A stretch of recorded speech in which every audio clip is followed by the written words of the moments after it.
ನಮಸ್ಕಾರ, ಇದು ವಿಶ್ವಂಬರ ಟಿವಿ. ನಾನು ಗುರುಪ್ರಸಾದ್ ಶಾಸ್ತ್ರಿ. ಪ್ರೈಮ್ ಗೆಸ್ಟ್ ಕಾರ್ಯಕ್ರಮಕ್ಕೆ ಸ್ವಾಗತ.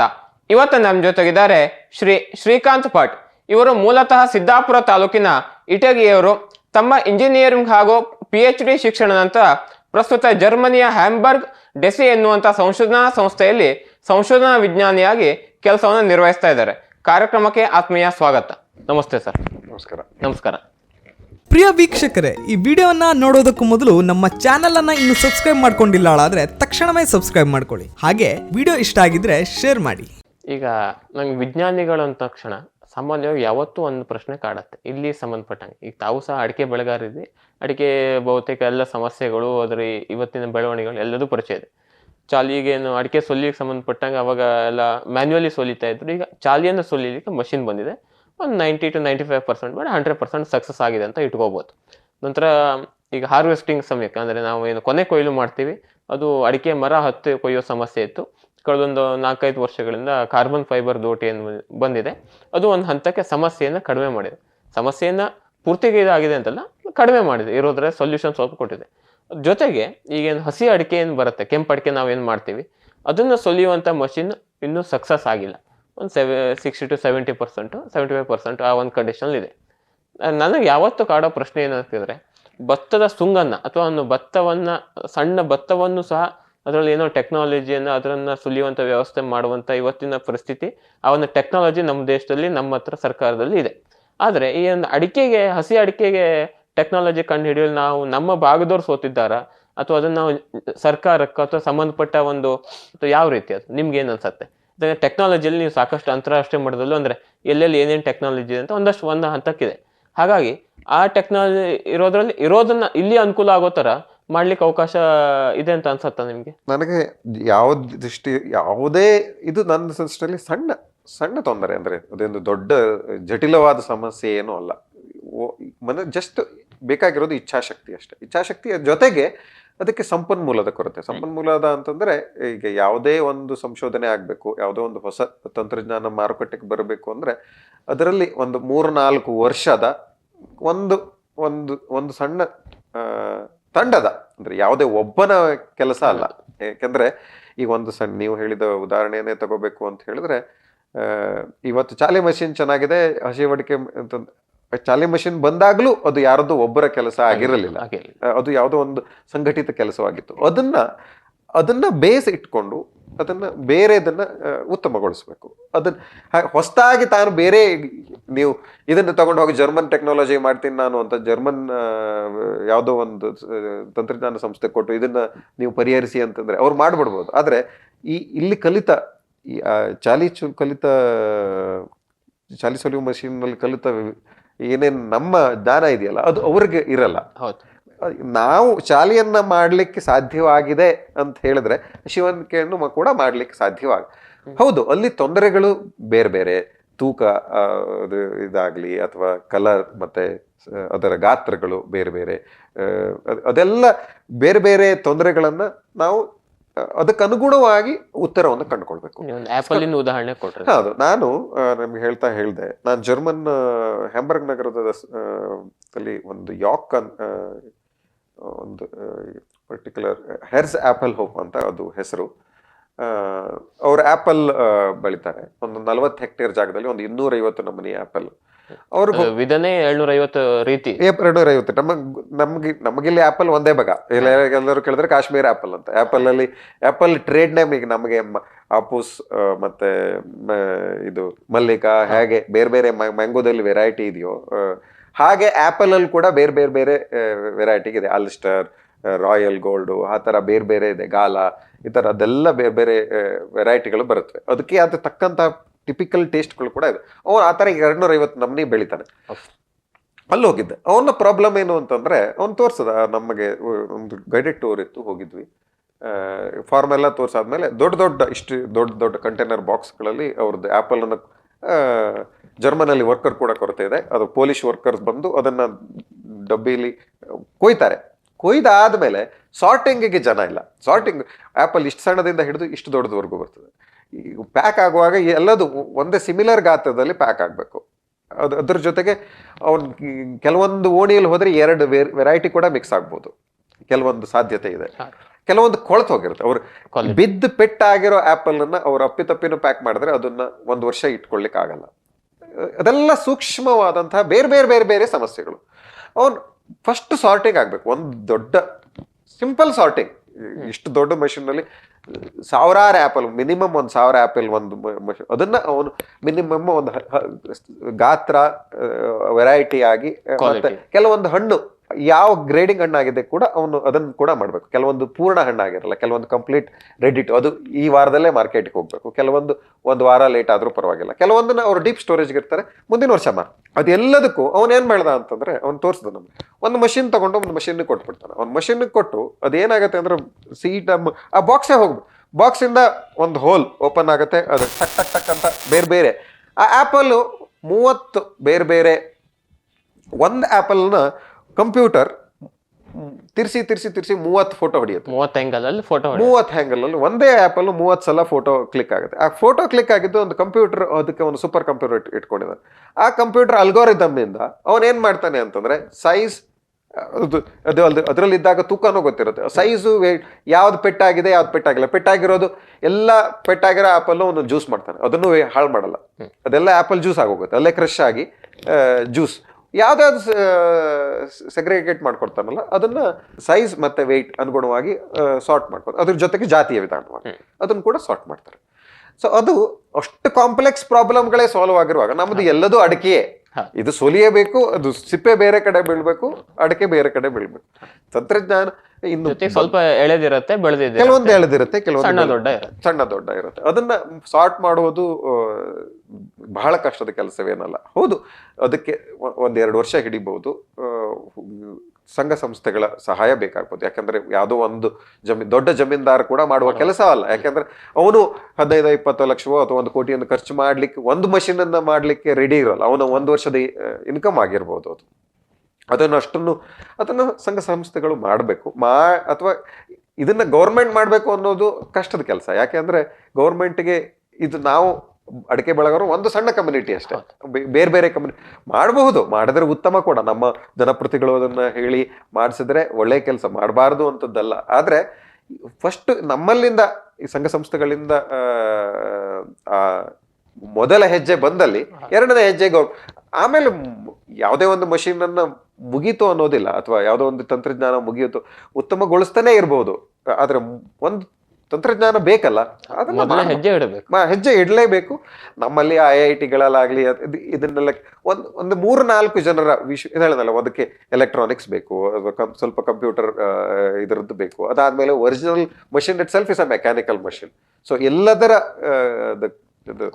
ಕಾಂಬಿನೇಷನ್ ವರ್ಕ್ ಆಗುತ್ತೆ. ಅದು ಆ ತರದ ಕಾಂಬಿನೇಷನ್ ಅದಕ್ಕೆ ಒಂದು ಸಂಘ ಸಂಸ್ಥೆ ಈ ತರದ್ದು ಒಂದು ಸಂಸ್ಥೆಗೆ ತಗೊಂಡು ಹೋಗಿ 3-4 ಡಿಪಾರ್ಟ್ಮೆಂಟ್ಗಳ ಜೊತೆಗೆ ಮಾತನಾಡಿದ್ರೆ ಸಣ್ಣ ಪುಟ್ಟ ತೊಂದರೆಗಳು ಇದ್ದೇ ಇರುತ್ತೆ. ಬಂದಿರೋ ಮೊದಲನೇ ಮಷಿನ್ನೇ ಸಕ್ಸಸ್ ಆಗುತ್ತೆ ಅಂತ ಅಲ್ಲ, ಆ ಥರ ಮಷಿನ್ ಖಂಡಿತ ಸಾಧ್ಯವಿದೆ. ಓಕೆ, ಈಗ ನೀವು ಇಲ್ಲೇ ಶಿಕ್ಷಣವನ್ನು ಪಡ್ಕೊಂಡು ಈಗ ಹೊರಗಡೆ ದೇಶದಲ್ಲಿ ಇದ್ದಾರೆ. ನಿಮ್ಮ ದೃಷ್ಟಿಯಲ್ಲಿ ಇವತ್ತಿನ ಭಾರತ ಶಿಕ್ಷಣ, ಅದರಲ್ಲೂ ಕರ್ನಾಟಕ ರಾಜ್ಯ ಇರ್ಬೋದು, ಯಾವುದೇ ಡಿಗ್ರಿ ಇರ್ಬೋದು, ಭಾರತ ಶಿಕ್ಷಣ ಪದ್ಧತಿಗೂ ಮತ್ತು ಈಗ ಹೊರಗಡೆ ಇರುವಂಥ ಶಿಕ್ಷಣ ಪದ್ಧತಿಗೂ ಏನು ಸಾಮ್ಯತೆ, ಮತ್ತು ಯಾವ ದೃಷ್ಟಿಯಲ್ಲಿ ನಾವು ಬದಲಾಗಬೇಕಾ ಅಥವಾ ಅದು ಹೇಗೆ, ಅದು ಅಥವಾ ಇರೋದ್ರಲ್ಲಿ ಒಳ್ಳೆ ಅಂಶಗಳನ್ನು ನಾವು ಇಟ್ಕೊಂಡು ಯಾವ್ಯಾವ ದೃಷ್ಟಿಯಲ್ಲಿ ಬದಲಾವಣೆ ಆಗ್ಬೇಕಂತ ಅನ್ಕೋತೀವಿ? ನಮ್ಮಲ್ಲಿ ನನಗೆ ತಿಳಿದ ಪ್ರಕಾರ ನಾನು ಫೇಸ್ ಮಾಡಿದ ದೊಡ್ಡ 4 ವರ್ಷ ಕೆಲಸ, GE ಕೆಲಸ ಮಾಡಿ, BE ಮುಗಿಸಿ BE ಜನರಲ್ ಎಲೆಕ್ಟ್ರಿಕ್ ಕಂಪ್ನಿಲಿ ಕೆಲಸ ಮಾಡಿ ಹೋದರೂ ಕೂಡ ಅಲ್ಲಿಯ ವಿದ್ಯಾರ್ಥಿಗಳು ನನಗಿಂತ ಅಂದ್ರೆ ಅಲ್ಲಿಯವರು ಏನು 1 ವರ್ಷ ಕೆಲಸ ಮಾಡಿದ್ ಬಂದವರು ಬಹಳ ಕಡಿಮೆ ಇದ್ರು.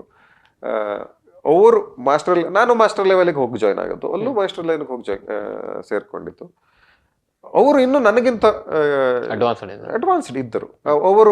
ಅವರ ಅಪ್ರೋಚ್ ಕೂಡ ಬೇರೆ ಇತ್ತು. ನನ್ನ ಅದೃಷ್ಟವಶಾತ್ ನಾನು 4 ವರ್ಷ ಕೆಲಸ ಮಾಡಿ ಹೋಗಿದ್ದೆ. ನನ್ನನ್ನು ಕೆಲಸ ಮಾಡಿ ಹೋಗದಿದ್ರೆ ಅವ್ರು ಸೇರಿಸ್ಕೊಳ್ತಿರ್ಲಿಲ್ಲ, ಆ ಪ್ರಶ್ನೆ ಬೇರೆ.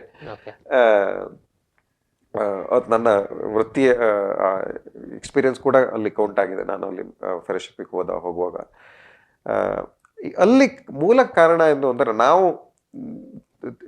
ಥಿಯರಿ ಮತ್ತೆ ಓದನ್ನ ತಿಳ್ಕೊಳ್ಳುವುದರಲ್ಲಿ ನಮ್ಮ ಸಾಮರ್ಥ್ಯ ತಕ್ಕ ಮಟ್ಟಿಗಿದೆ. ತೊಂದರೆ ಏನಿಲ್ಲ. ಬರೆದು ಅದಕ್ಕೆ ಉತ್ತರವನ್ನು ಕೊಡೋದಾಗ್ಲಿ, ಥಿಯರಿಟಿಕಲಿ ನಾವು ಎಕ್ಸ್ಪರ್ಟ್ ಅಂದ್ರೆ ನನಗೂ ತೊಂದರೆ ಆಗ್ಲಿಲ್ಲ, ನಮ್ಮ ಭಾರತದಿಂದ ಬರೋ ಹುಡುಗರಿಗೆ ತೊಂದರೆ ಆಗುತ್ತೆ ಅಂತ ಅನ್ಸಲ್ಲ. ಅಂದ್ರೆ ಅವರು ಸ್ವಲ್ಪ ಮಟ್ಟಿಗೆ ಚೆನ್ನಾಗಿ ಓದ್ಕೊಂಡಿದ್ರೆ ನಮಗೆ ಪ್ರಾಕ್ಟಿಕಲ್ ನಾಲೆಜ್ನ ಕೊರತೆ ಇದೆ. ನಮಗೆ ಅದರ ಈಗ ಒಂದು ಟಿವಿಯೋ ಯಾವುದೋ ಒಂದು ಸಣ್ಣ ಇದು ನಮ್ಗೆ ಅದು ನಮಗೊಂದು ಮಷಿನ್ ಆಗಿ ಮಾತ್ರ ಗೊತ್ತು. ಅದರ ಹಿಂದಿನ ಕಥೆ ಏನು, ಅದು ಏನು ಮಾಡುತ್ತದೆ ಅದು ಗೊತ್ತಿಲ್ಲ. ಅದರ ಕೊರತೆ ನಮ್ಮಲ್ಲಿದೆ. ಎಲ್ಲ ಕೋರ್ಸ್ಗಳಲ್ಲೂ ಕೂಡ ಇದೆ. ಪ್ರಾಕ್ಟಿಕಲ್ ಕೋರ್ಸಸ್ಗಳು ಇದೆ, ಇಲ್ಲ ಅಂತಲ್ಲ, ಇಂಜಿನಿಯರಿಂಗ್ ಇದೆ.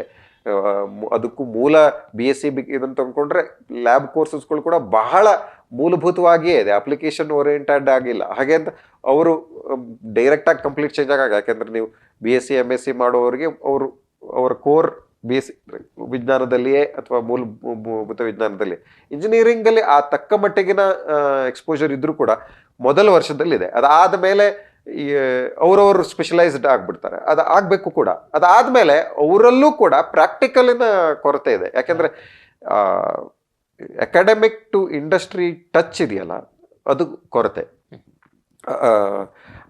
ಅಲ್ಲಿ ಟ್ರಾನ್ಸಿಷನ್ ಇಲ್ಲ ಅಲ್ಲಿ. ಅಥವಾ ಈಗ ಯಾವುದೋ ಒಂದು ಒಳ್ಳೆ ಇಂಜಿನಿಯರಿಂಗ್ ಕಾಲೇಜಿಗೆ ಹೋದ್ರೂ ಕೂಡ ನೀವು ಅಲ್ಲಿ ಇಂಡಸ್ಟ್ರಿಯ ಪರಿಣಿತರು ಬಂದು ಪಾಠ ಮಾಡೋದು ಕಡಿಮೆ. ಅಥವಾ ರಿಯಲ್ ಮಾರ್ಕೆಟಲ್ಲಿ ಏನು ನಡೀತಾ ಇದೆ ಅಥವಾ ಅದು ಏನು, ನಾವು ಪುಸ್ತಕದ ನಾಲೆಜ್ ಹಳೇದು ಯಾರೋ ಒಂದು ಕರಿಕ್ಯುಲಮ್ ರೂಪಿಸಿದ್ದಾರೆ, ಸಿಲೆಬಸ್ ಅದಿಷ್ಟನ್ನ ಮಾತ್ರ ಓದ್.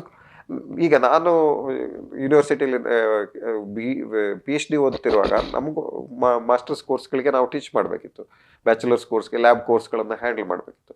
ಅಲ್ಲಿ ಕರಿಕ್ಯುಲಮ್ ಇಸ್ ಲೇಟೆಸ್ಟ್, ಹೊರಗಡೆ ಜರ್ನಲ್ ಏನು ಆರ್ಟಿಕಲ್ ಹೊಸದಾಗಿ ಏನು ಸಂಶೋಧಿಸಿ ಬರುವ ಲೇಖನಗಳೇ ಅಲ್ಲಿಯ ಕರಿಕ್ಯುಲಮ್ ಅಂತ. ಅಲ್ಲಿ ಯಾವುದೋ ಒಬ್ಬರು ಪುಸ್ತಕ ಓದಿದ್ದಾರೆ, ಹಾಗೆ ಪುಸ್ತಕ ಬೇಸಿಕ್ ಕೋರ್ಸ್ಗಳಿದೆ, ಇಲ್ಲ ಅಂತಲ್ಲ. ಅದರ ಜೊತೆಗೆ ಅದನ್ನ ಪ್ರತಿಯೊಬ್ಬ ಪ್ರೊಫೆಸರ್ ಹೋಗಿ ಪಾಠ ಮಾಡುವಾಗ ಅವರಿಗೆ ಇವತ್ತಿನ ಏನಾಗಿದೆ, ನಿನ್ನೆ ಏನಾಗಿದೆ ಅಪ್ಡೇಟ್ ಇವತ್ತು ಕೊಡಬೇಕು, ಕೊಟ್ಟಿರ್ತಾರೆ. ಯಾಕೆ ಅಲ್ಲಿ ಕಾರಣ ಮತ್ತೊಂದೇನು ಅಂತಂದ್ರೆ ಅಲ್ಲಿಯ ಪ್ರೊಫೆಸರ್ಗಳು ಕೂಡ ಮೂಲತಃ ಸಂಶೋಧನೆಯಲ್ಲಿ ತೊಳ್ಕೊಟ್ಕೊಂಡವರು. ಅಥವಾ ಇಂಜಿನಿಯರಿಂಗ್ ಡಿಪಾರ್ಟ್ಮೆಂಟ್ ಆದ್ರೆ ತಂತ್ರಜ್ಞಾನದ ಡೆವಲಪ್ಮೆಂಟ್ ಅಲ್ಲಿ ಅವರು ಭಾಗಿಗಳಾದಾಗ ಅದನ್ನ ಮಕ್ಕಳಿಗೆ ಅವರು ಹೇಳ್ಕೊಟ್ಟಿರ್ತಾರೆ. ಇದು ನಾನು ಮಾಡಿದ ಹೊಸ ಆವಿಷ್ಕಾರವೋ ಅಥವಾ ನಮ್ಮ ಲ್ಯಾಬ್ನಲ್ಲಿ ಈ ಕೆಲಸ ಆಗಿದೆ ಅನ್ನೋದನ್ನ ಅವರು ಹೇಳುವುದನ್ನ ಮಕ್ಕಳಿಗೆ ಹೇಳೋದನ್ನ ಮರೆಯೋದಿಲ್ಲ. ಅದನ್ನು ಮರೆದು ಹೋದಾಗ ಆವಾಗ ಮಕ್ಕಳಿಗೆ ಓಹೋ ಇದನ್ನ ನಾನು ಮಾಡ್ಬೋದು.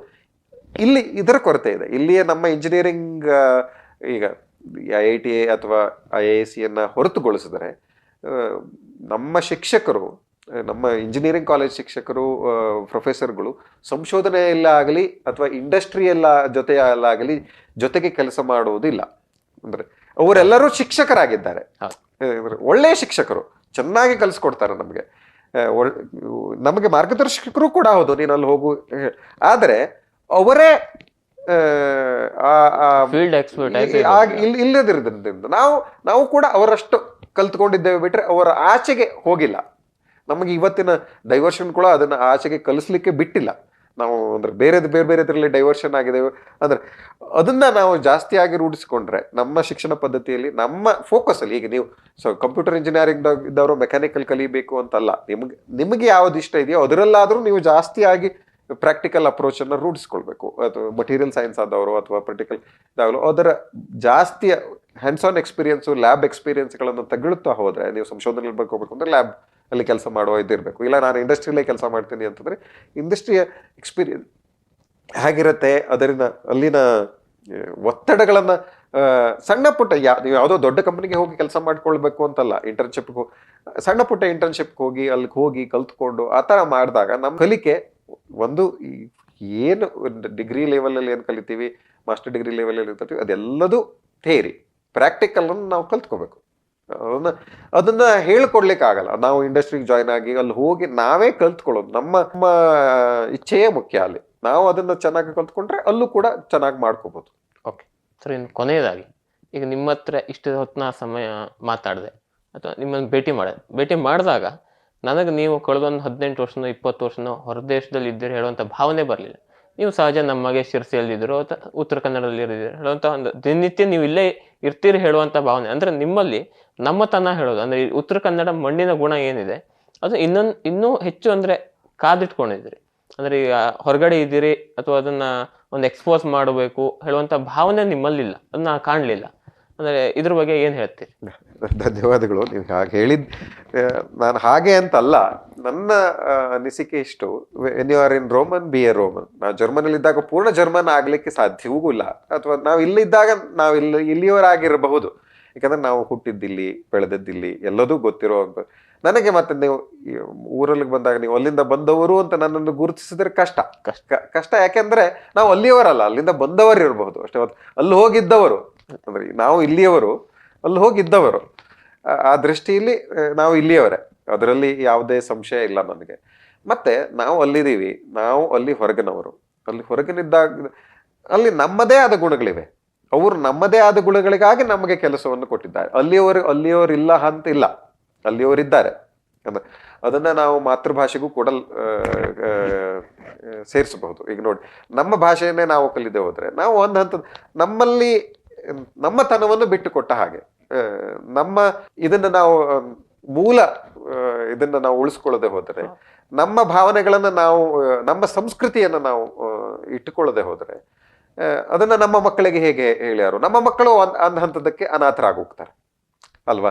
ಹಾಗೆ ನಮ್ಮ ತನವನ್ನು ಕೂಡ ಇಟ್ಟುಕೊಂಡು ಬೇರೆ ದೇಶಗಳಲ್ಲಿ, ಈಗ ಮುಂಚಿನ ಕಾಲದಲ್ಲಿ ಇಲ್ಲಿಂದ ಬೆಂಗಳೂರಿಗೆ ಹೋಗಿ ಜೀವಿಸ್ತಾ ಇದ್ರು. ಬೆಂಗಳೂರಿನಲ್ಲಿ ಕೂಡ ಬೆಂಗಳೂರಿನ ಸಂಸ್ಕೃತಿಯೇ ಬೇರೆ ಆಗಿತ್ತು. ಈಗ ನಮ್ಮ ಸಂಸ್ಕೃತಿ, ಬೆಂಗಳೂರಿನ ಸಂಸ್ಕೃತಿ ಸ್ವಲ್ಪ ಹೆಚ್ಚು ಕಡಿಮೆ ಒಂದೇ ಹಂತಕ್ಕೆ ಬಂದಿದೆ. ಈಗ ಜರ್ಮನ್ ಅಲ್ಲಿ ಇದ್ದೀನಿ ನಾನು, ಬಟ್ ಜರ್ಮನಿಗೆ ಹೋದ ತಕ್ಷಣ ನಾನೆಲ್ಲ ಹೌದು, ಅಲ್ಲಿಯ ನಡವಳಿಕೆಗಳು ಬೇರೆ.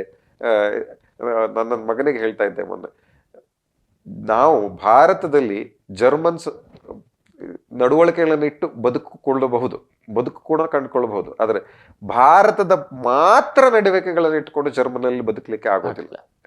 ಅಲ್ಲಿಯ ಕಟ್ಟುನಿಟ್ಟುಗಳು ಬೇರೆ, ಅಲ್ಲಿಯ ಶಿಸ್ತು ಸಂಪ್ರದಾಯಗಳು ಬೇರೆ, ಅದನ್ನೆಲ್ಲ ಗಮನಿಸ್ಕೊಳ್ಬೇಕು. ಸೊ ಆ ದೃಷ್ಟಿಯನ್ನು ಕಲ್ಪನೆ ಮಾಡಿಕೊಂಡ್ರೆ ಇಲ್ಲಿ ಬಂದು ಬದುಕುವುದು ಬಹಳ ಸುಲಭ. ಅಂದ್ರೆ ಇಲ್ಲಿ ಯಾವುದೇ ನೀತಿ, ನೀವು ಆ ಕಡೆ ಅಂದ್ರೆ ಕಟ್ಟುನಿಟ್ಟಲ್ಲದ ಜೀವನ ನಮ್ಮದು ಬಹಳ ಆರಾಮದಾಯಕವಾದಂತಹ ಜೀವನ. ನಮ್ಮಲ್ಲಿರುವ ನೈಸರ್ಗಿಕ ಸಂಪನ್ಮೂಲಗಳಾಗ್ಲಿ, ಸೂರ್ಯನಾಗ್ಲಿ, ನೀವು ಜರ್ಮನಿಯ ಉತ್ತರ ಭಾಗಗಳಲ್ಲಿ ಹೋದ್ರೆ ಅಥವಾ ಯುರೋಪಿನ ಉತ್ತರ ಕಡೆಯಲ್ಲಿ ಹೋದ್ರೆ ಸೂರ್ಯನೇ ಕಾಣಿಸದಂತಹ ದೇಶ ಇದೆ. ಈಗ ನೀವು ಡಿಸೆಂಬರ್ ಅಲ್ಲಿ ಹೋದ್ರೆ ಮಧ್ಯಾಹ್ನ 3 ಗಂಟೆಗೆ ಕಂಪ್ಲೀಟ್ ಕಪ್ಪು, ಬೆಳಗ್ಗೆ 8 ಗಂಟೆವರೆಗೂ ಸೂರ್ಯ ಬರೋಲ್ಲ. ಬರೇ 4-5 ತಾಸು ಸೂರ್ಯ ಬರೇ ಮೋಡವನ್ನು ನೋಡಿಕೊಂಡು ಜೀವನ 6 ತಿಂಗಳು ಸಾಗಿಸ್ಬೇಕು. ಅಷ್ಟ ಕಷ್ಟದ ಜೀವನಗಳಲ್ಲಿ ಇಲ್ಲಿ ಬಂದಾಗ ನಮಗೆ ಬಹಳ ಅನುಕೂಲ ಮತ್ತು ಒಂದು ಹಂತದ ಎನರ್ಜಿ ಜಾಸ್ತಿ. ಸೊ ಆ ದೃಷ್ಟಿಯಲ್ಲಿ ಭಾರತವೇ ಸ್ವರ್ಗ ಅದರಲ್ಲಿ. ಸೊ ಅದಕ್ಕೆ ಇಲ್ಲಿಯ ಹಾಗೆ ಇರುವುದು ಅಂದ್ರೆ ಆವಾಗ ಇಲ್ಲಿ ಹಾಗೆ ಇರಬೇಕು. ಅದು ನಮ್ಮ ಮಾತಿಗೆ ಆವಾಗ ನಾನು ಜರ್ಮನ್ ಆಗಿರೋದ್ರಲ್ಲಿ ನನಗೆ ಅರ್ಥ ಕಾಣಿಸ್ಲಿಲ್ಲ ಅಥವಾ ಕಾಣಿಸುವುದೂ ಇಲ್ಲ ಅಂತ ಅನಿಸ್ತೀನಿ. ಇವತ್ತಿನ ಪ್ರೈಮ್ ಗೆಸ್ಟ್ ಕಾರ್ಯಕ್ರಮದಲ್ಲಿ ನಮ್ಮ ಜೊತೆ ಉಪಸ್ಥಿತರಿದ್ದು ಅಭಿಪ್ರಾಯ ಅನಿಸಿಕೆ ಹಂಚಿಕೊಂಡಿರುವ ಶ್ರೀಕಾಂತ್ ಭಟ್ ಇವರಿಗೆ ವಿಶ್ವಾಂಬರ ಟಿವಿ ವತಿಯಿಂದ ಹೃತ್ಪೂರ್ವಕ ಕೃತಜ್ಞತೆಗಳನ್ನ ಸಲ್ಲಿಸ್ತಾ ಇದ್ದೇವೆ. ವಿಶ್ವಾಂಬರ ಟಿವಿ ಕುರಿತಾಗಿ ಒಂದೆರಡು ಅನಿಸಿಕೆಯನ್ನು ಹಂಚ್ಕೋಬೇಕು ಅಂತ ಕೇಳ್ಕೊತೀನಿ. Thank you. ಇಲ್ಲಿಗೆ ನನ್ನನ್ನು ಕರೆದು ಇಲ್ಲಿಗೆ ನನ್ನ ಅನಿಸಿಕೆಗಳನ್ನು ಇದನ್ನ ಹೇಳಿಕೊಟ್ಟಿದ್ದಕ್ಕೆ ಧನ್ಯವಾದಗಳು. ಇದೊಂದು ಒಳ್ಳೆಯ ಕಾರ್ಯಕ್ರಮ ಹೇಳೋದಕ್ಕಿಂತ ಒಂದು ಹೊಸ ಸ್ಟಾರ್ಟಪ್ ಅಂತ ಹೇಳ್ಬೋದು. ಅದು ಆಗಬೇಕು. ಇದು ಯೂಟ್ಯೂಬ್ ಇದು ಹೊಸ್ತು ಅಂದರೆ ನಮ್ಮ ಸಿರ್ಸಿಗಂತೂ ಹೊಸ್ತು, ಬೇರೆ ಕಡೆ ಹೊರತಿಲ್ತೇವೆ. ಆದರೆ ನನಗೆ ತಿಳಿಪಟ್ಟಾಗ ಕೆಲವೊಬ್ರು ಹೇಳಿದ್ರು, ಇಲ್ಲ ಇದು ತುಂಬ ರೀಚ್ ಇದೆ, ಈಗ 2-3 ತಿಂಗಳಲ್ಲಿ ಬೇಕಾದಷ್ಟು ಜನ ಮನೆಯಲ್ಲಿ ಕೂತು ನೋಡ್ತಾರೆ. ಮತ್ತೆ ಈಗ ನೋಡಿ, ನಾವು ಇಲ್ಲಿ ಮನೆಯಲ್ಲಿ ಸಿರ್ಸಿಲಿ ಕೂತು ಸುವರ್ಣ ಟಿವಿಯೋ ಈ ಟಿವಿಯೋ ಅನ್ನು ನೋಡಿದ್ರೆ ಅದು ಬೆಂಗಳೂರು. ಅಂದ್ರೆ ನಾವು ನಮ್ಮ ಲೋಕಲ್ ಮಿಸ್ ಮಾಡ್ಕೊಂಡಿದ್ದೇವೆ ಆದರಷ್ಟರ ಮಟ್ಟಿಗೆ. ಅದನ್ನ ಈ ವಿಶ್ವಂಬರ ಅಥವಾ ಇಲ್ಲಿ ಯಾವುದೋ ಒಂದು ಚಾನಲ್ ಶುರು ಮಾಡಿದ್ರೆ ಅದನ್ನ ತುಂಬಿಕೊಡ್ಲಿಕ್ಕೆ ಸಾಧ್ಯವಾಗುತ್ತೆ. ಮತ್ತೆ ಹೇಳಿದ, ನೀವು ಬೆಂಗಳೂರಿಗೆ ಹೋಗಿ ಅಡಿಕೆ ದೋಟಿ ಮಷೀನ್ ಇದೆ ಹೀಗೆ ಮಾಡಬೇಕು ಅಂತ, ಅದು ಅವರಿಗೆ ಸಮಸ್ಯೆಯೇ ಅಲ್ಲ. ಅದನ್ನ ನೀವೇ ಮಾಡಬೇಕು. ನೀವು ಮಾಡ್ತಾ ಇರೋ ಕೆಲಸ ಆ ದೃಷ್ಟಿಯಲ್ಲಿ ಶ್ಲಾಘನೀಯ. ಮುಂದುವರಿಸಿ, ಇದೇ ತರ ಮುಂದುವರಿಲಿ, ಇನ್ನು ಚೆನ್ನಾಗಾಗ್ಲಿ ಅನ್ನೋದು ನನ್ನ ಆಶಯ. ಧನ್ಯವಾದ.